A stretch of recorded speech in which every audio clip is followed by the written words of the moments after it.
राम राम भाई सारा ने स्टार न्यूज जुजनू पे तरफ बहुत बहुत स्वागत है। मैं राकेश चौधरी और सूरजगढ़ से बड़ी खबर निकल के आ रही है। सुदेश खरड़िया जो कि सूरजगढ़ ही हाल ही में सूरजगढ़ ही रहती थी और निवासी बेरला निवासी सुदेश खरड़िया जो कि योगा में इंटरनेशनल पे अपना नाम कमा चुकी थी और कई जो मेडल हैं पदक हैं वो जीत चुकी थी अपने देश के लिए। और राज्य स्तरीय तक वो सम्मानित भी हो चुकी थी और उनका सुबह सुबह ट्रेन के आगे उन्होंने छलांग लगा के अपनी जीवन लीला वो समाप्त कर ली। और ये सुबह 9:30 बजे की जो ट्रेन आती है उस ट्रेन बुआना फाटक के पास ये घटना बताई जा रही है। और ये घटना जो है वो घटना स्थल से भी आपको दिखाएंगे, वो घटना स्थल जहाँ पे उन्होंने वो सुसाइड किया और उनकी जो चप्पल और रुमाल भी वहाँ देखने को मिली। वो वहीं सूरजगढ़ ही हाल में रह के योगा क्लास जो लगाती थी सुबह शाम, जो कि फ्री ऑफ कॉस्ट करती बच्चों को और महिलाओं को योगा करवाती थी सुबह और शाम, जो कि अनुशासन और अ, दृढ़ निश्चय काफ़ी और एक अच्छी खिलाड़ी तो थी ही। तो ये बहुत ही नुकसान हुआ हमारे देश के लिए। और ये वो जगह थी जहाँ पे उन्होंने यहाँ छलांग लगा दी और ये उनकी रुमाल है।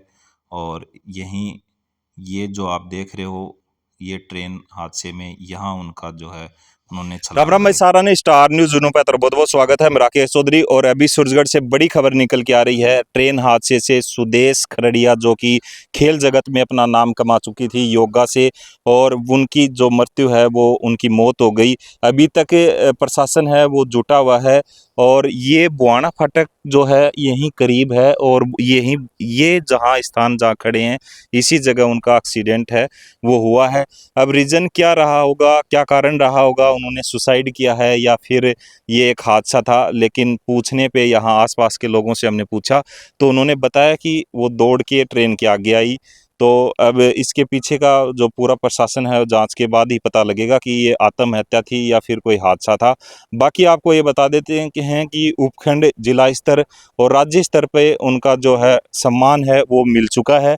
और मैं आपको ये भी बताना चाहता हूँ कि अ, यही वो जगह है और ये सूरजगढ़ के अंदर ही उनका एक योगा सेंटर है जहाँ पे वो लगभग 30 से 40 महिलाएं और बच्चियों को योगा है वो सिखाती थी निःशुल्क निस्वार्थ भाव। वो एक खिलाड़ी ही नहीं, वो एक निस्वार्थ भाव से भी जानी जाती है और उनका जो निस्वार्थ भाव और अनुशासन नाम से उनको जाना जाता था, क्योंकि उनका टाइम रेगुलर है, वो सुबह उठना योगा करना सिखाना। और मेरा एक इंटरव्यू भी लिया हुआ है जो उनका अनुशासन सारी चीज़ें उन्होंने बड़ी अच्छे से बताया था। उन्होंने ये भी बताया था, महिलाओं पे भी खुल के उन्होंने अपनी बात है वो रखी थी। वो इंटरव्यू आप ज़रूर देखना।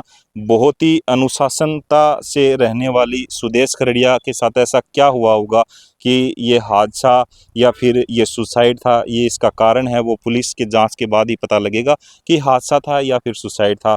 और बाकी आप जुड़े रहें लास्ट तक वीडियो में। अभी पोस्टमार्टम के अस्पताल है सरकारी, वहाँ ले जाएगा जीवन ज्योति से, और अभी पोस्टमार्टम है वो चल रहा है, उसके बाद ही पता लगेगा पूरी जांच के बाद कि ये हादसा था या सुसाइड था। आप ऐसे ही जुड़े रहें स्टार न्यूज़ चैनल पे। अगर नए हो तो सब्सक्राइब करना ना भूलें। धन्यवाद।